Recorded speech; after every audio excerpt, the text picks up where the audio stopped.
This is Beverly D'Angelo sending love out for anybody who loves the Regular Joe's podcast.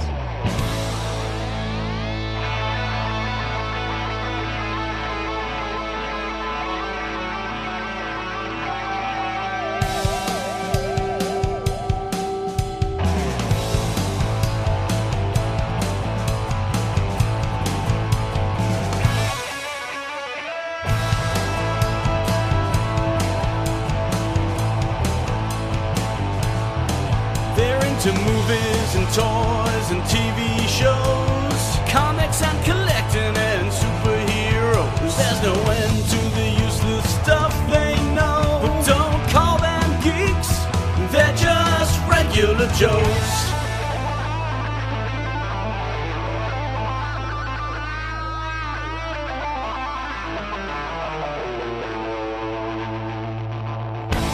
Welcome to the Regular Joe's podcast. I'm Dave Pisani. I'm Barry Kay. And I'm Todd Pleasant. As we record this... No, I was going to say we are a month and a day from the Rise of Skywalker. But I'm seeing it on the 19th. So am I. Yes, the 19th. Todd? I'm seeing... What is the 19th? Is that Friday? The Thursday. Oh, yeah, we're all seeing it on Thursday. We're a month away. It's hard to believe. It seems like it's... Yeah, my son asked me at dinner tonight. He goes, "Dad, you know what we'll be doing a month from now?" And I honestly, I blanked, and he goes, "We'll be seeing Star Wars." I'm like, "Yeah, that's right. It's awesome."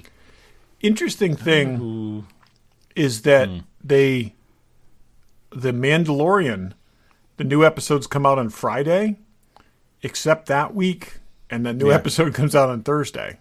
Is it Thursday or Wednesday? No, it's probably Wednesday. Is it Wednesday? I think it's Thursday. Wait. Well, they know that's the first day. I sent you guys that thing. Yeah, you sent us it was the the schedule. 15th. Where did I send it? It's in the. Are you looking it up, Barry? Yeah, I'm looking. It's in our text string somewhere. Yeah, I thought it was a couple days away. You Oh, know how many? I thought they moved it back one day, but We have like 4 different streams going. Chapter 7 is Wednesday, December 18th. okay. Wednesday. Okay, that makes sense. Oh, right, because I keep thinking Friday is the... Yes, okay. Yep, I got it. I keep thinking the 19th is Friday. It's actually... Yes. Could you imagine Yes, if they yes. did that on purpose because there's something in that episode that ties into the movie? That's what I'm saying. So, Interesting. We'll get into that more, but yeah, we'll talk about The Mandalorian episode 2. We won't do this every week, or we might. It's our show. It's only 8 weeks, so we've done it with that's other right. shows. Mando in Minute. It's only 8 weeks in less than an hour. Yeah. But episode 8 is a minute and a half. We'll get into that too. So let's go random, right? Or hey, follow us on like Twitter and certainly Instagram. We appreciate that. Those are all good stuff. Let's go random. I have something hot off the presses. I do too, so you should do it Yeah, first. I think we all have the same one, so you might as well take it, Really? Dave. Go. Okay, good. So this guy, Noah Hawley, Yes! is Sorry. Couldn't just This try to guy contain who myself. Go. you don't know Continue. about, but Todd and I are very familiar with. We are 'cause very it's- excited. it's anything, the if Legion. it's anything like Legion. Anyway, so he's supposedly going to direct the next Star Trek movie. Write and direct. Write and direct and produce, apparently. So he's done Fargo and Legion, which is frightening for Star Trek. But, you know, there was another movie. A woman was going to direct one. Someone before that was going to do the time travel with Hemsworth, Thor and Captain Kirk meeting each other, and those sort of fell apart. So we'll see. Hopefully they do get to one. I feel like there's a lot going on in the Star Trek universe. Do they need that? They're also saying that the Quentin Tarantino Star Trek movie is still in development, side by side with this one. Ugh. Okay. Can we learn from DC and not, or I guess there's a $1 billion Joker movie. Why should we? Yeah, I was going to say attention. DC's learning things all the time. Apparently, I think this is great. I think they need something a little different. They need to shake the formula up a little bit. He's done some really kind of cool, unconventional things, and I love both of those shows. Neither based on a comic. Yeah. So, hey, Star Trek is good. I think we're probably sort of on the edge of that cast coming together one last time. This is what I think is kind of cool, because they're in Star Trek the Motion Picture era almost at this point. So, right? They are actually, right? Because it's 70. They actually are. No, so if we go 2008 to 2020. Oh, in our time, but in our time, it's the same time span as 66 to 70. 9? Yeah, 79. That is 69 to. Isn't it crazy? That's nuts.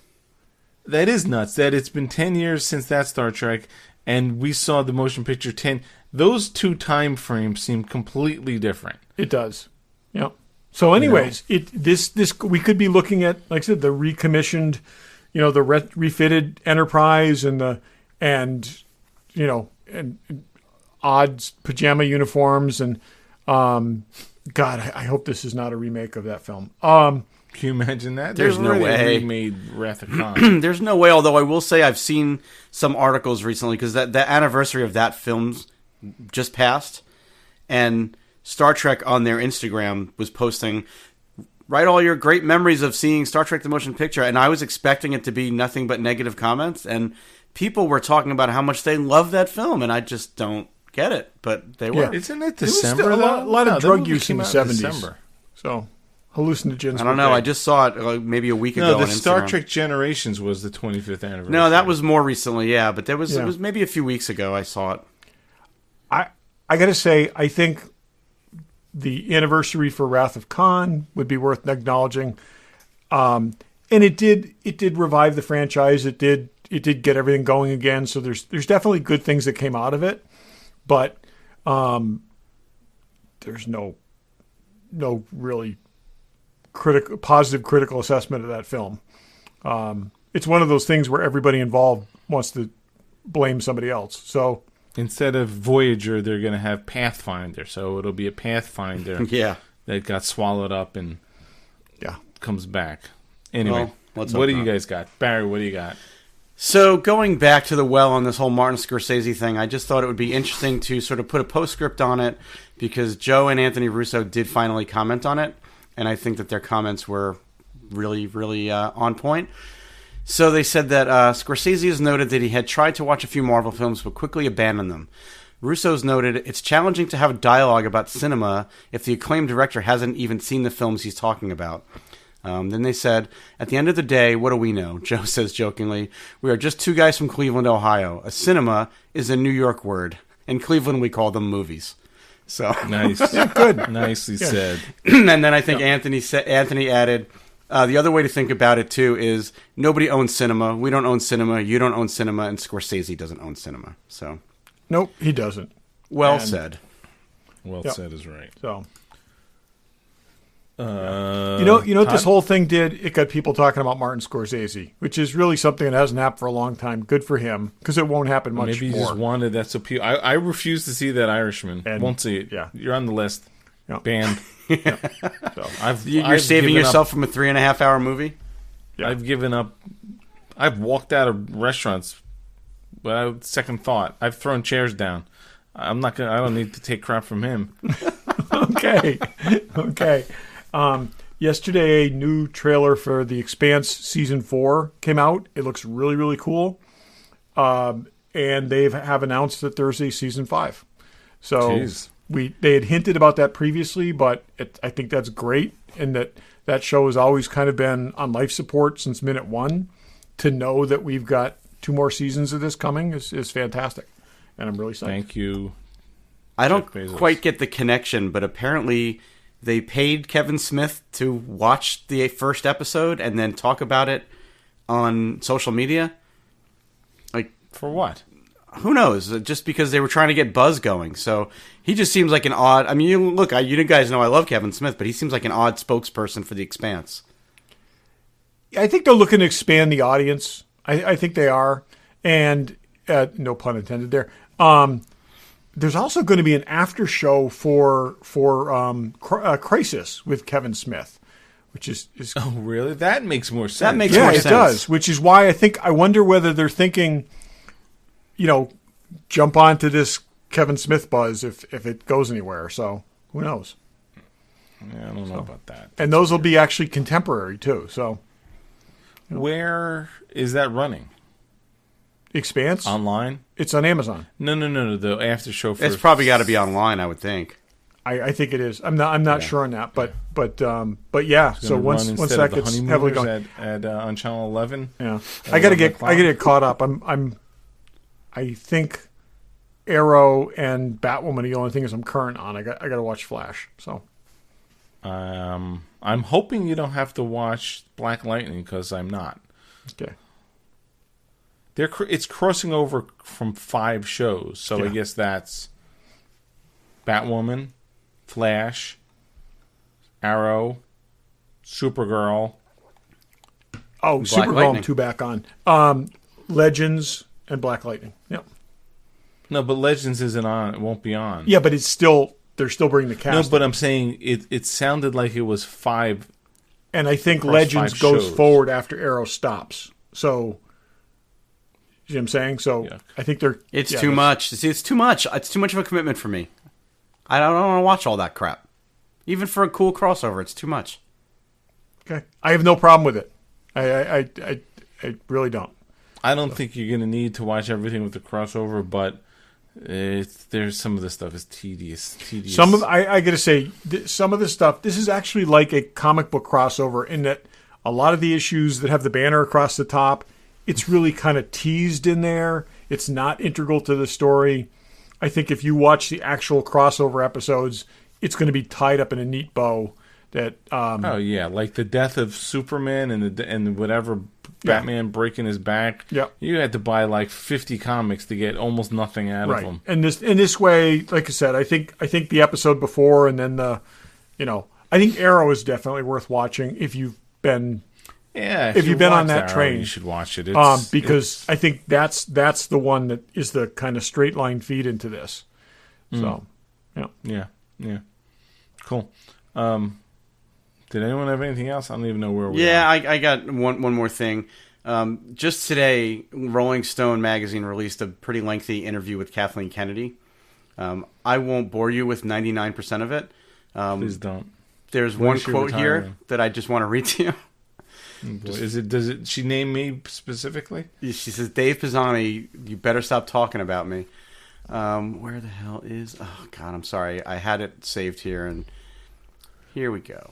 Okay, so the question was about Rian Johnson making controversial choices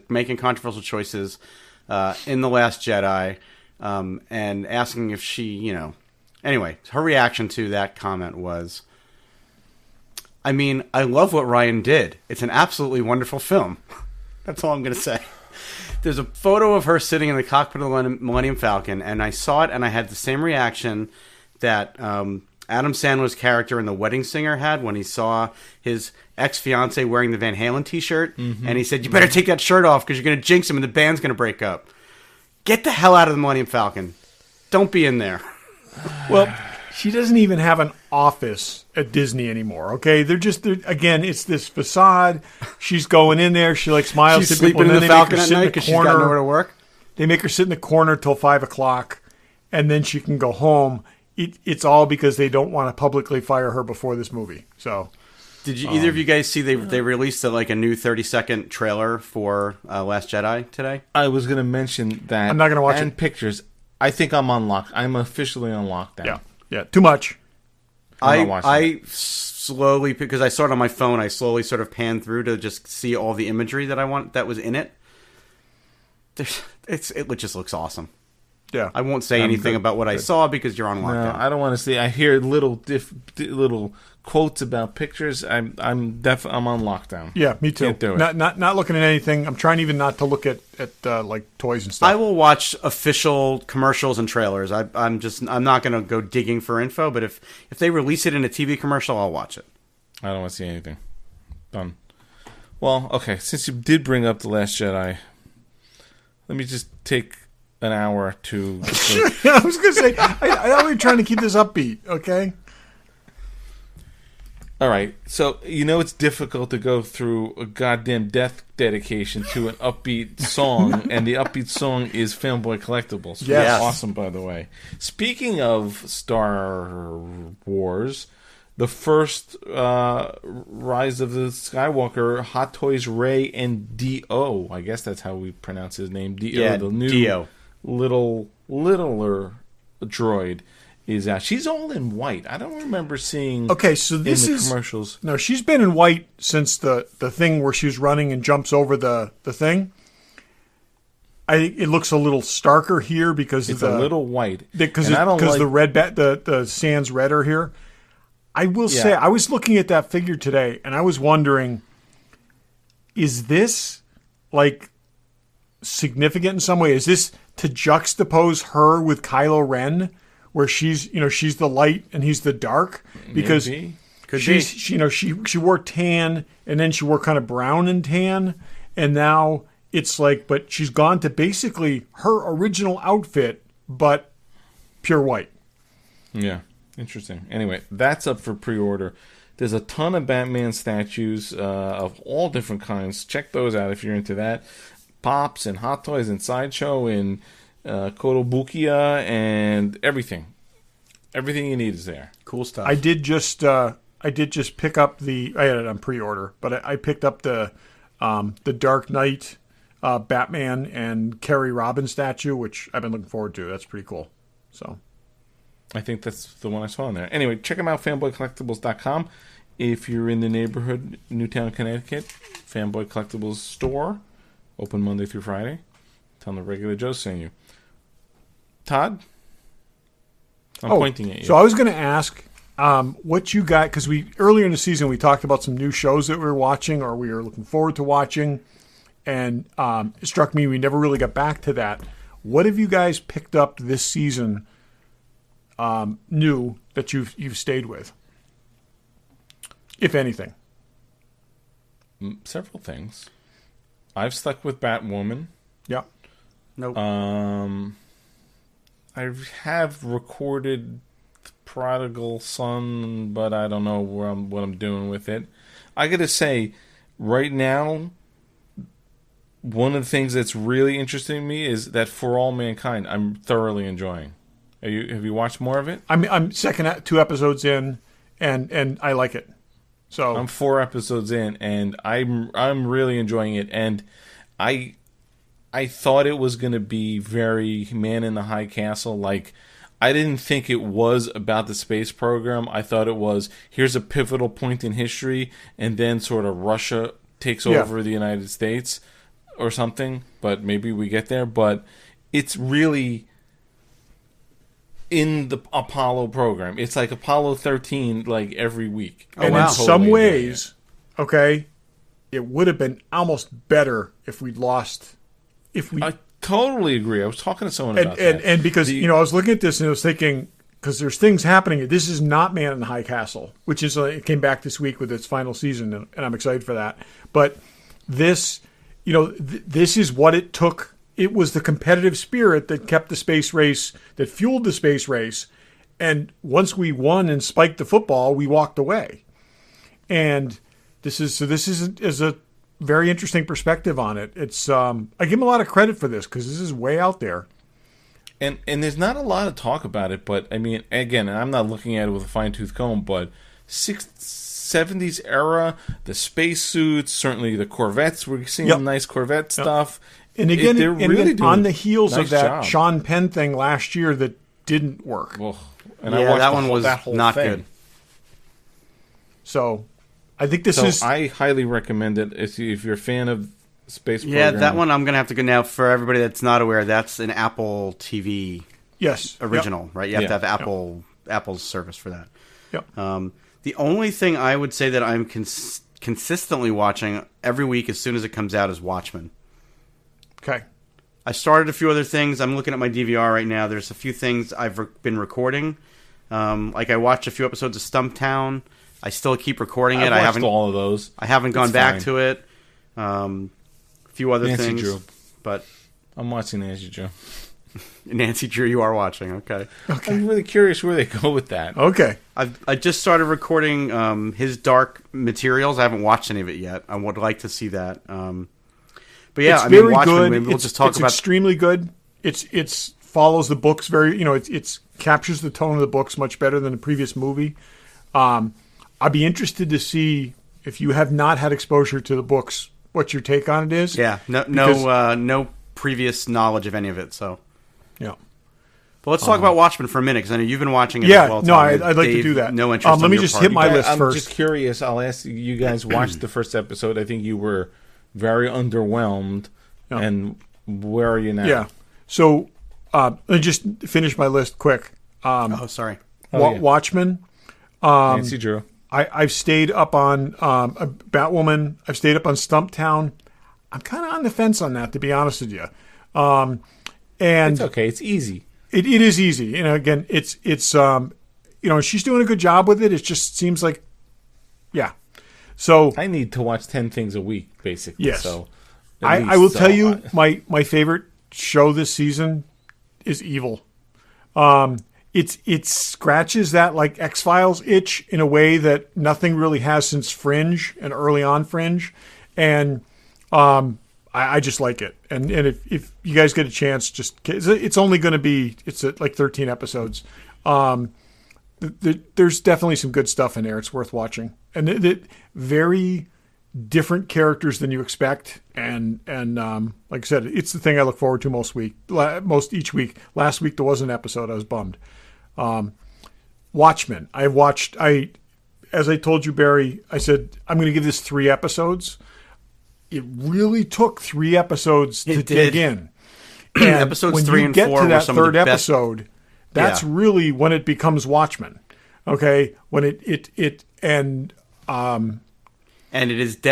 I texted this to Todd last night. I think that if you haven't read the book and you aren't familiar with the source material, and not the movie, but the source material of the book, this is probably harder to get into. I think it for may the be average viewer than most shows would be. I also think right now they're working hard to get you to realize that this is not the universe of the movie. It's the universe of the book. Okay. Well, they made that very clear in episode 5. They sure did. And I would love to see someone who has no orientation to any of the prior stuff see what their impression of this is. Yeah, so Todd and I were texting last night, and I was about 20 minutes ahead of him, and I was 20 minutes in. He was just starting. And I was like, yeah, I saw something in this episode I never thought I'd see on TV or in a movie. And they Are you talking about essentially... the 2 superheroes in the... Well, yeah, that. But, that, and that was weird because I don't remember those characters being gay in the book. But no, there was an implication, but yeah. Yeah. But, the book ends very differently than the movie ends. And they made the change to the end of the movie, and it made sense to change it. And this is not spoiling anything because this is from a book that's from over 20 years old. But basically, the Americans and Russians are, at the brink of nuclear war. And this guy, the smartest man in the world, Adrian Veidt, decides that, the way he's going to prevent millions of people dying in a nuclear war is that he's going to drop a giant squid on Manhattan, kill half the city's population, but have everybody think it's an alien, and as a result, everybody will come together and realize that we can't fight each other, that we need to fight, potential threats from beyond, and that's what's going to save the world. And it's an interesting way to end the book, and I always enjoyed that ending in the book. They actually visually depicted this in the TV show. There's a giant squid. Unbelievable way. They destroyed Manhattan with a giant squid. My favorite spin on this whole thing, and my favorite spin is they're actually test marketing a commercial to try to get people to visit New York. And this is 30 years post giant squid. And there's David Caruso. No, not David Caruso. I'm sorry. It's the guy from Sopranos. Right, that yes. played Chris on The Sopranos. Eating calamari. Yeah, eating calamari. And it's like, wow. I never thought I'd see that. I never thought. I never thought I wanted to see it, and after I saw it, I was so thrilled. Yeah, and I got to say that I absolutely love the Lori character. I think she's perfect. This is again. I don't know whether this is going to grab a critical audience or not. I don't know whether it's going to make a foothold. There's interestingly, there's a bunch of supporting material in the HBO website so that you can fill in the backstory and stuff, which is kind of a Damon Lindelof thing, I think. And well, it's also a Watchmen thing. I mean, there was always supplemental material in the comics. He wants the buzz machine going on this, and they're trying hard to manufacture that. We'll see where that happens. And this is what I meant in my text to you last night. I just don't think. Well, I know Watchmen is a hugely popular comic, and it's to this day regarded as one of the best ever. I don't know that there's enough of an audience for this TV show to work, because they're making it so unapproachable for the newbie. Yeah, yep. I got to say, and the tangents that they go off on are really, really odd in some ways. So, so I'm with you. It took me to the third and fourth episode, and I'll say even the fifth are some of the best TV I've seen in a long time. So and Dave, it's very Watchmen. Dave, just to spell out the way the first episode, the third episode owned me. Okay, they do a shot for shot homage to The Dark Knight. Okay. When the Joker walks into the bank at the beginning, they do it with introducing one of the characters who comes in basically as part of a bank robbery, but the reality is she's an FBI agent staging a bank robbery to flush out a Batman-like vigilante who's called Revenger, and it's Revenger, not the Revenger, because he'll correct you on that. And they end up capturing the guy. And but it's awesome. It's just like the shot of, I mean, it's exactly the same shot of Joker going in, the cross the street diagonally, the shot of the feet. It's perfect, and that opens up, and then you get into the story. So it's kind of like a homage inside of a tribute, inside of a continuation, and they're having fun with it. So yeah, it got good. If you're a big Watchmen fan, you'll love it, but it takes a couple episodes to get oriented, I guess. Yeah. So cool. That's good. Any other shows we watching? Nobody wants to hear that I'm watching Star Wars Resistance and that cartoon one. Yeah, things like that. So wait, are you watching? There's another new show though, right? Mandalorian. Yes. So I mean, if I were to say that there's any show that I've stuck with, I mean, I watched the second episode 3 times already. I have not watched it 3 times, but spoilers. There's going to be spoilers. So I think we asked some questions last week after we saw Baby Yodel and yodeling. I think they were answered. We're going with Yodel. It's yeah. Yeah. I still have an issue that they're short, for sure. This one was even shorter than the first one, but honestly didn't feel it when you watched it. Didn't feel it, and I wish I hadn't known its running length, because we talked about it, because I'm like, is that it? Is that it? Is that? I'm like, they packed a lot in there, I think. Yeah. And this one, the actual running time of the episode was 28 minutes, which is very short. They're calling these chapters. So what I'm really hoping for is like the funky HBO series, not HBO series, Netflix series. Anyways, that these chapters are as long as they need to be. Okay, mm-hmm. and that's what it's got to be what they're doing, because the fact that this one was so much shorter than the first one, and neither of them seemed like full length on their own TV episodes. Tight chapters of varying length than everything be 45 or 48 minutes, and there'd be a whole lot of crap in there. Yeah. I'm looking at it this way. If you add the runtime of these 2 episodes together, we just saw an amazing half a movie. I mean, it's about an hour and 10 minutes. The story isn't definitely... But you're really... A movie would have done this in 10 minutes. Yes. No, I agree. I'm just saying, if we go pound for pound, minute for minute, this is like better hour and 10 we'll minutes. We'll have to put that aside because I think if that's the way it's going to be, it is what it is. But I did feel like there was a lot more. You got a lot more to this. It wasn't as much sort of building as there was. He fought the Bosk type people. He fought the freaking Jawas. He took on the one man attack on a sandcrawler.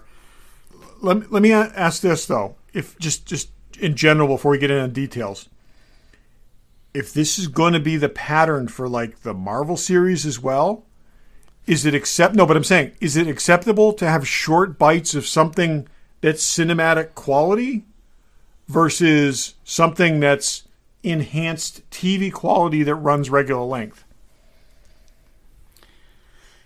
I think I can look past the length issues if what we're being served up is amazing and great quality and entertaining.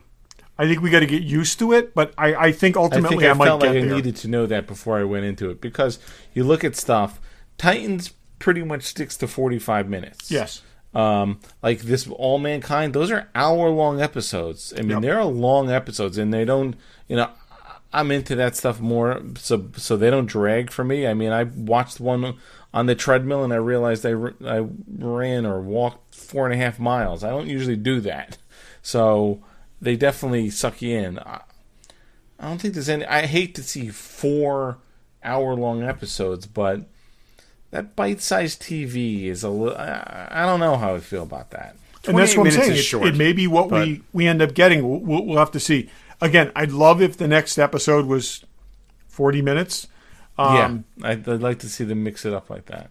So let's get back to... Now, prior to this, did you think Jawas were indigenous species? I kind of did. No, I think they sort of are because they've released an action figure from the Mandalorian of a Jawa, and it's called Off-World Jawa. So I don't know what they're trying to tell us there. So these are like vacationing Jawas? I mean... I don't know. They also have red eyes versus yellow eyes. They've all got Hawaiian shirts underneath? I mean, I think I've always felt like... I think they're indigenous to desert environments. I don't know that they're indigenous to Tatooine. I always felt like the galaxy of Star Wars was like a planet to us, just people are just everywhere. So you're saying really like Jawas pick a planet clean and then hop, then get on a big carrier and go somewhere else. Believe me, there's not a hell of a lot on Tatooine or Tatooine that you could really... It's a dust ball. I mean, there's only so many droids. You drive that thing around for a couple of years and you've picked it clean, so... Okay. Interesting. No, I don't have a problem with it. I liked what they did with it. I loved ultimately getting to the scene where he's like cramped in the cockpit with them. It's like just the fact that they did the sandcrawler right, and it wasn't just a shot of it rolling in the distance. I mean, he runs up alongside it, he climbs up it, they're throwing shit. Oh, he's doing the full on indie truck thing with it. It's like I mean, it was incredible for any fan of like old school Star Wars. This feels so old school Star Wars to me. I just love it. And did you totally? I mean, whether it was, I had to be intentional. That was totally Batman climbing up the building. Oh, 100%. With them opening the doors. Yep, 100%. I expected Jerry Lewis to be in there. Yeah. It's old school Batman, and there's a very classic Super Star Wars video game from the Super Nintendo console where the whole second level was Luke Skywalker running up that and having Jawas throwing stuff at him. So it was a little bit of that too. Interesting. But I love that whole sequence, and I love that it did not, he didn't prevail at the end of that sequence. They basically stunned him, and he falls all the way down. And that was great, too, because it was like, it really was like, oh, he's got the drop on him now. They think they're going to boom down. So, yeah. Hey, are we going to see this dude without his helmet? I still think at some point we will. With mud and in your ship by yourself, maybe you take your helmet off. That's what I was thinking. Man, I would even kind of be okay with like him taking the helmet off and them not showing his face, just seeing him from the back of the head or something. It just seems kind of odd that this guy just never takes that helmet off. I think at some point before the 8 episodes are up, we will see him without the helmet on. Very good. So one other thing, I absolutely loved the fact that he's trying to barter with them to get his stuff back. he tries to uses his flamethrower on them while they're negotiating. Like, he's just not having any of it. And then they send him on the most ridiculous quest. Like, they know, like, he wants his stuff back. Okay, we're going to send him on this ridiculous quest. You think that there's some mystical thing tied to this egg. Like, there's something much larger than they just want the egg. Fact that it's a tasty treat for them, and they just wanted the egg. And that felt so George Lucas weird to me that I just loved it. They're just crazy little beings, these guys. Yeah. And I don't think they ever expected him to actually come back with it. They're like, if he dies, we keep his parts. If he doesn't, we get our snack. I loved it. Here's the thing, before we get into Yodel, and I'm curious, is this guy, in the last week, he finds Yodel, gets him, takes him, and I asked the question, who are those people? Did he just kill 20 people who were protecting Yoda? I mean, that's not great. I don't think so, because again, I think Nick Nolte there identified these people as all mercenaries, and they had, Did he? Or I thought he said there's a lot of violence going on. And I watched it twice. I wish it was a little more, he's been captured and these scum and villainy are holding on to this thing. Holding on to this Yoda guy.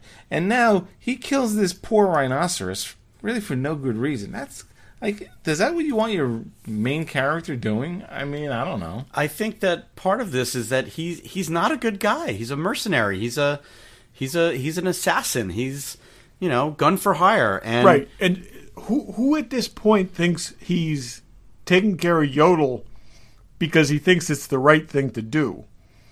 I mean, I think he's assessing his options at this point. I think he's trying to figure out what the value of this is and whether, because remember, he's a bounty hunter in a diminishing market. They've already told him in the first episode that there's just not paying jobs anymore. That there's all these jobs that won't even pay for fuel. So I think he's reassessing whether he's even going to follow through on this bounty or not. Oh, I think he did that the second he shot IG-11. Yeah, but I think he also knows he's getting paid more if he brings it back alive than dead. So, right, I think he's got a vested interest in in keeping it alive until he gets his money. Yeah. So, and obviously Yodel has the Force, although it wipes him out in a big way. And it's interesting. And the damn thing is just so cute, and I just love that they're using like a practical puppet for him. It is, I will say, exactly on the line of being too cute.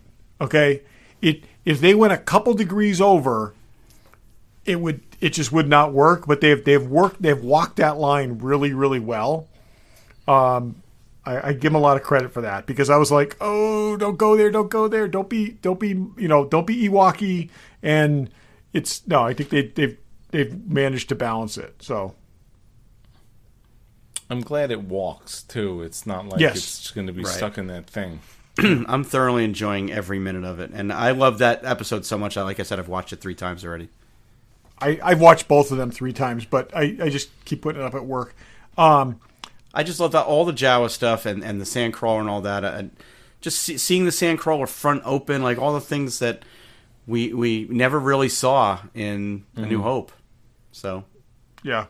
Now, so we know, let's just talk about what we know about Yodel, okay? He's 50. He ages differently than others, right? We were told that. Yep. Okay. So that doesn't necessarily mean it's going to take him another 50 years to become an adolescent. No, and it doesn't mean that he isn't going to be able to they talk could by the age end of this exponentially, so that he actually, he could be, by the time the next, the era of the next film, he could be a surly teenager force-wielding being. That's the thing, and I wonder if they heavy-handedly threw that comment in there. I mean, it could be obvious that someone's 50 could still be a baby, or does it mean, like you say, do they age like exponentially? Because in theory, in 30 years, let's say that kid's 1. Well, he's a toddler. Okay, I mean, he appears to be a toddler and seems to be. walking. I don't know. So I don't know anything about kids. So a 50-year-old Because they're horrible. toddler. So 40 years from now, 35 years from now, he would be, 4. 4-ish, 3. somewhere around there. 3 and a half. It's which does not make him much more interesting as a character. No, I know that. No, That's but what I'm I saying. think I that- wonder- you're assuming I that he think ages at a surly consistent teen rate. force-wielding Yoda. No, that's what I'm saying. No, It's but interesting you're that they're you're gonna assuming, throw Todd, this. that it's consistent. What if his species? No, I'm not. gets That's what I'm to saying, 50? Barry. I don't think it's going to be consistent. I think the next 40 years he could be at a different stage in development, and could be a young adult. He could be an adolescent. Yeah, I He mean, could they be- may get to 50 and then have some kind of crazy growth spurt where he becomes an adult over the next 10 years. Yeah. The You thing just don't with know. that is, for that to happen, we're going to need to see some of that evidence. That's what I'm saying. We're going to have to see some kind of in this explanation. show. The other thing this is, guy's showing up. we also don't know what the effect of keeping him in that little egg thing does. That could be retarding his development. Okay? The longer you keep him out of the little egg, that could be a stasis thing in effect. The longer he's roaming around, okay, the more he could be aging. So, Well, the other interesting thing, and this is getting a little nerdy, but that doctor in the first episode, all right, even for me, Dave, it's getting. I'm a not little nerdy. saying you. I'm saying we've done 313 episodes. Yeah, I of know. Nerdy, so But don't the worry. you're doctor just now in that calling first us out for being nerdy? The doctor in Oh, the first doctor, episode. Yeah. He there was a publicity shot of that character, and in this photo you can see the jumpsuit that he's wearing, and there's a patch on the arm, and that patch is the same patch that the clones on Camino had. So this guy part of the reason that he's so interested in getting this specimen back could be that he's cloning it, or he's there. That could Or tie wants back to to. it, or wants to, or so he's clearly got a plan for this thing, and that's why it's so important that it get back alive. I'm hoping we get to see some of that, because why on earth would they put that patch on his arm if it wasn't relevant somehow? See, I think because we don't know what race Yoda is, I apologize if I said this last week, I think he is like a being of the Force. I think him and the others, these three that we know of, I think they're almost like hatched from the Force. I think that's why we haven't seen a planet of them running around. So I think that might, that they're all Force wielders. So, It is interesting. I never thought this was where they were going with this show. No, me either. Not that I would have thought that, but I mean, and they're putting. I thought it'd be a little more hardcore. Not, they've got some cutesy elements in this, which but they've I didn't also see them got going. several additional characters that we haven't even seen yet. So a lot. Yeah, a bunch, So yeah. Gina is he going to Ming? have a papoose through the rest of the series? Is this is the egg just going to keep following him like it did the Sandcrawler? It's kind of odd, but How yeah. are all the? I wonder how all the Mandalorian cosplay are. They all like, what is this crap? We need to see Mandalorians and tons of Mandalorians and killing, and now we got a baby floating around in here. I have not heard a single person, whether it be in person talking to them or on the internet, say that they didn't like it. So This is the highest rated Star Wars derived thing on IMDb right now in terms of score. Is it? Yeah. I think people are loving it. So No, I do. I'm just curious if people were thinking it'd be in a different direction. Anyway, if you haven't seen it, well, you could pay your $6.99, your free trial, your $60 a year, your whatever. It's thoroughly worth it. At the very least, wait 8 or 6 weeks from now till we've totally ruined the show. Do a free trial and binge it. It's definitely worth You're seeing. lame if you're doing that. yeah, there's enough other good stuff on there. I mean, look, where else are you going to see a bunch of old cartoons and movies that they're having to put disclaimers up that say that the things in these shows and movies don't necessarily reflect they're a product of their era and don't reflect modern sentiments about race and other things. So there's plenty of that Yep. on there right now. We will see. Okay. All right, we're going to Workbench. What's on my workbench? Well, if I had a hammer, I'd hammer in the morning. Regular Joe's. What's on my workbench? Todd, what's on your workbench? Okay. This is a simple thing to do. It's really easy. Any of you can do it at home if you have a Glowforge. So a couple months ago, I showed the Batman Batwing from the Batman movie, 1989 Batman movie. Eagle Moss made this several years ago. The thing is probably, I don't know, maybe 6 inches across at its widest point. It comes mounted on a base inside of the plastic case that's about 9 inches by 9 inches. It's ridiculous. I think they expect most people to leave it in the case. I wanted to put it in a bigger case with a whole bunch of other things. So I wanted a smaller stand for it. So on the Glowforge, I made a little oval stand, which you can go to our website, regularjoes.com, and you can see pictures of this because I'm holding it up right now, which is silly because you can't see it. But anyways, we can see it. So I made a little oval base. I etched the bat symbol into it, and I put 1989 Batwing, and I put Anton First, lest anyone think that Tim Burton is responsible for this design. He is not. Like the Batmobile, Anton First designed it, and it was the art director for that film. Really, really cool. And this works really great. So I ended up making like a 4 by 1.5 inch stand, which is perfectly adequate to support this. And it fits nicely in my case. So I'll have some pictures of that. Is that arm that holds the Batwing? The arm I took off the original stand, and I cut a hole so that the existing peg fit into the stand, so I can put it back in the original if I want to. Nice, nice. Well which done. I never would, but it worked really, really well. Barry, what'd you build? When I first started building models again, and you guys know I've talked about, I started building small model kits as practice for how to build and weather the big Millennium Falcon I was working on. One of the first things I built was a Bandai 1/48 scale snowspeeder. And I was always happy with the way it came out, and I've had it in my display case here for a couple of years.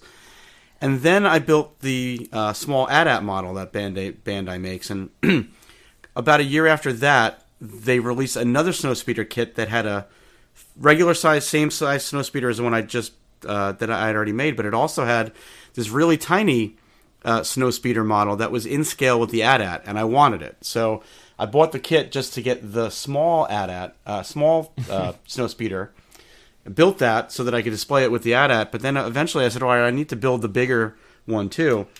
And I've learned a lot since I did the first one, so I thought I could do this one probably better and different.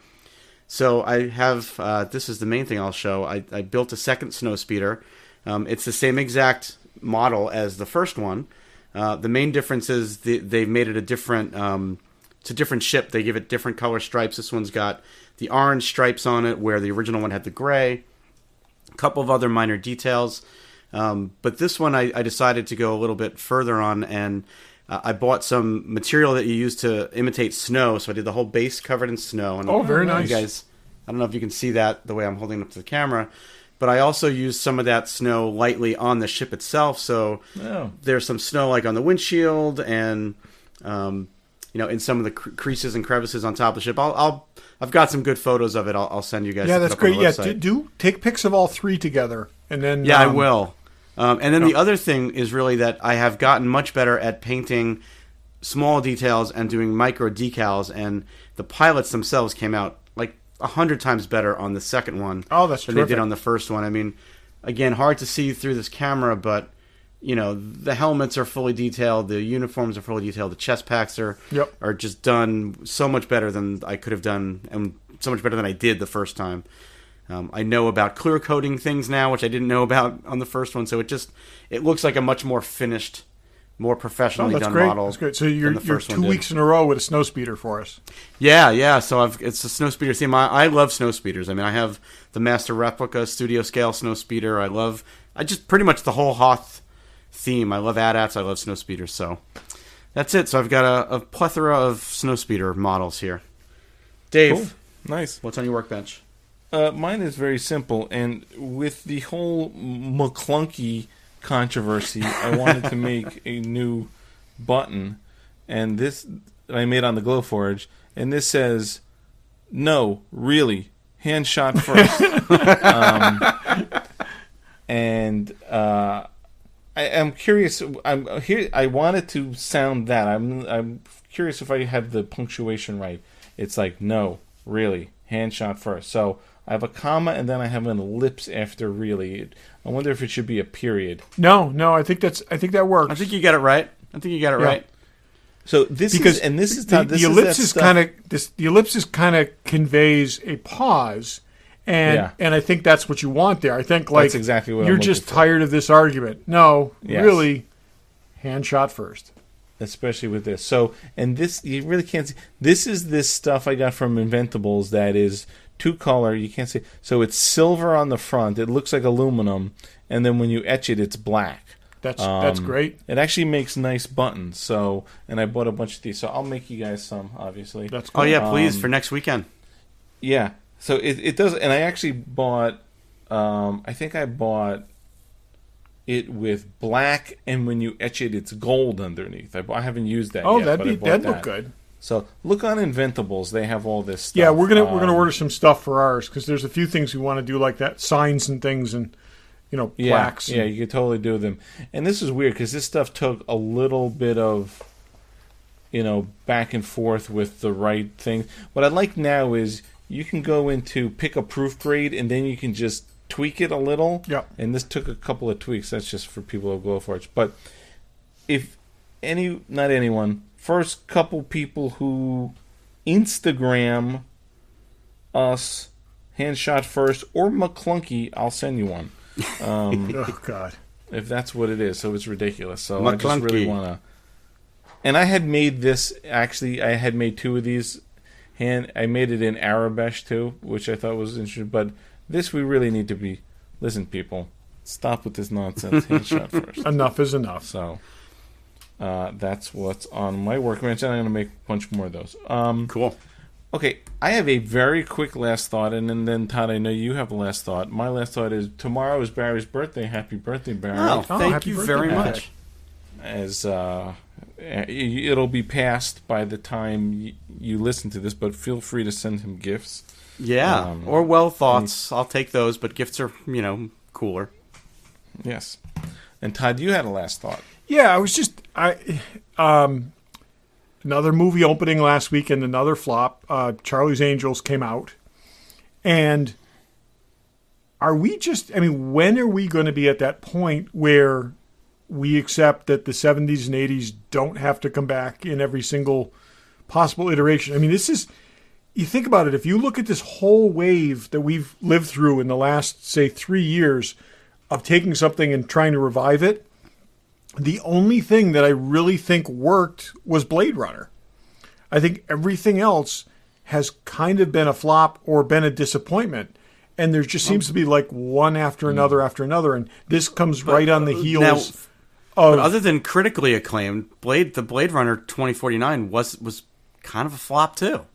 Yeah. It didn't do as well, but I'm saying, but none of these are even that good, were even that good films, but it just seems like for a Terminator movie to just die like that, The second one that did in the past 3 or 4 years. Exactly. 3 years. And I mean, Charlie's I'm Angels, gonna take personal both of responsibility the for previous that two one. Charlie's Angels films made $40 million their opening weekends. Both of those films. This one made 12.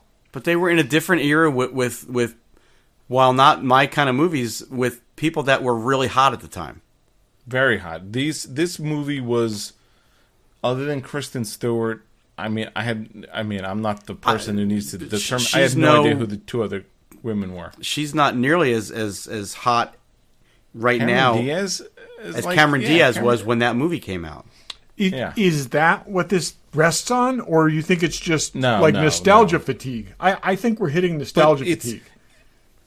It's also, why are we going to the same well all the time? And it's funny, Elizabeth Banks, who a very talented woman, And I think someone was like, hey, your movie kind of did crappy. What's the story?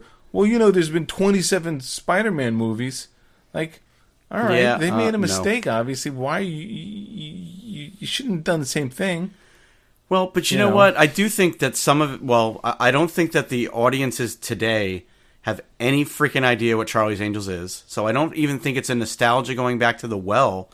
It's got a name for people our age, but we're not the target audience for that movie. But that's what I'm wondering, whether people link this more to the previous movie series than they do to the 100%. to the thing. And none of the girls that this was targeted at have ever seen an episode of Charlie's Angels. Guaranteed. I think our era of, or whatever, the people who saw the series when the movies came out, they're like, oh, okay, yeah, I get it. And no one's like, you're dealing with a different type of people now. People aren't nostalgia for stuff that was 10 years ago.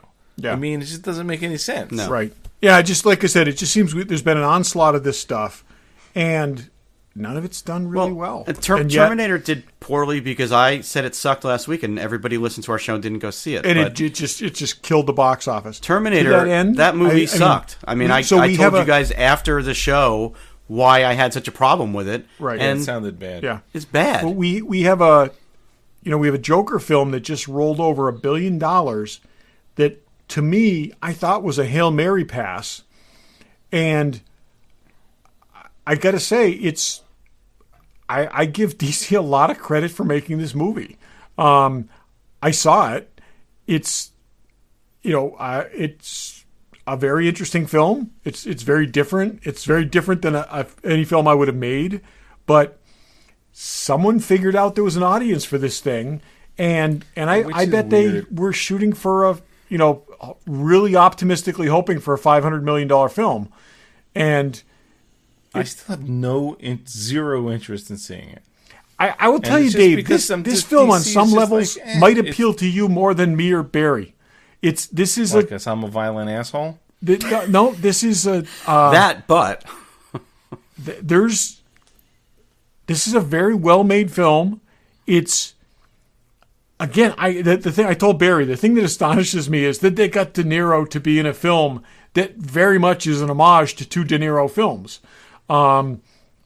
It's very, very odd. I also think one of the ways they sold this was there's a point at the movie where you realize what you're seeing isn't necessarily what's happening, right? He kind of has like I don't want to say psychic break, but part of the narrative we've seen has been in his head and not what's happening. So I think there's a built-in disavowing of the whole film. But I will say this is unique. It's not like any of the other films that anybody has done.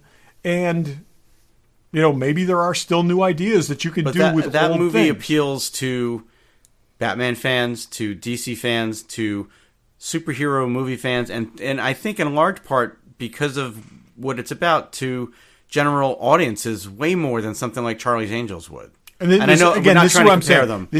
They took something old here that we have seen multiple incarnations of, going back to Cesar Romero, and went very dark, but also went extremely deep on character and texture. This movie is going to get a lot of award nominations, and I'd be very surprised if this isn't the quote unquote first comic book movie to do extremely well in terms of awards. And it's so hard to call it a comic book movie. Well, I realize it's based on it's certainly not a superhero movie, but it's based on comic characters. So yeah, it's a comic book movie. It's set in Gotham City. It's set in Gotham City. We have the Waynes in the background, and it's about the Joker. So there's no question of where it's drawn from. But yes, it is.